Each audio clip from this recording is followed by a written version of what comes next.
Because as sales generals or battle commanders for that matter, we are activity-based. Sobrang ang dami natin ginagawa, di ba? Hindi ka natatapos eh. Biglang mamaya, merong gustong mag-resign.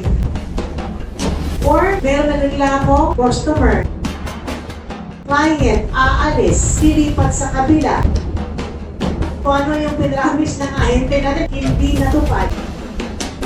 Ang tanong ngayon, how do you feel about your people's sense of commitment? Meron ba? By the way, when you ask questions, you don't have to answer me right away. This is just something that I throw out there para lang maisip nyo. Because as sales generals or battle commanders for that matter, we are activity-based. Sobrang ang dami natin ginagawa, di ba? Hindi ka natatapos eh. Biglang mamaya, merong gustong mag-resign. Or meron na reklamo, customer, client, aalis, lilipat sa kabila. May nagwawala dito, kung ano yung pinramis ng ahente natin, ng salespeople natin, hindi natupad. Or, tama naman yung promises, but the other team members. Because we have to understand that we are not just a separate an island of a team. Diba? Sales team tayo. Hopefully, team nga tayo, no? But we also have to understand that we have other members of the whole ecosystem of our company. So, sa sales, tama tayo lahat. Pagpalagay nila natin, tama lang ginawa natin. But what about the other departments? That is also going to affect the total experience of our clients. So there are so many avenues for problems to arise. And so for that situation, we are being pulled in different directions. Kaya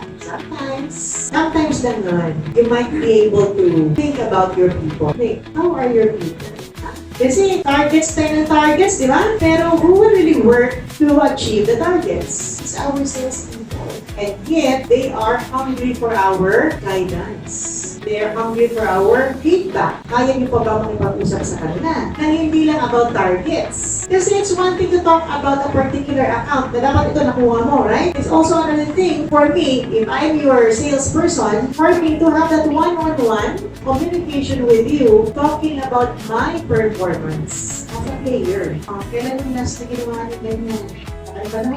And that's why we're here kasi it is essential. Sales, more than all the other players in your company, need your support and guidance. They need leadership more than management. Maraming nalito dyan, management, leadership, supervision. Well, when we talk about supervision and management, we focus on getting things done. Pero pag leadership na pinag-uusapan, we focus on doing things right. Are we doing things right? Oo nga, naabot nga natin yung targets. Pero sugat naman yung puso ng mga tao natin. Oo nga, na-push mo nga siya, naabot nga. Pero naghahanap na yan ng pwedeng debate because of your way of doing things. So lahat yan, we will try to examine and then we'll find ways to improve how we can really lead our people towards the path to success. So, seryoso na nag-uusapan, bakit kasi talaga ang sales?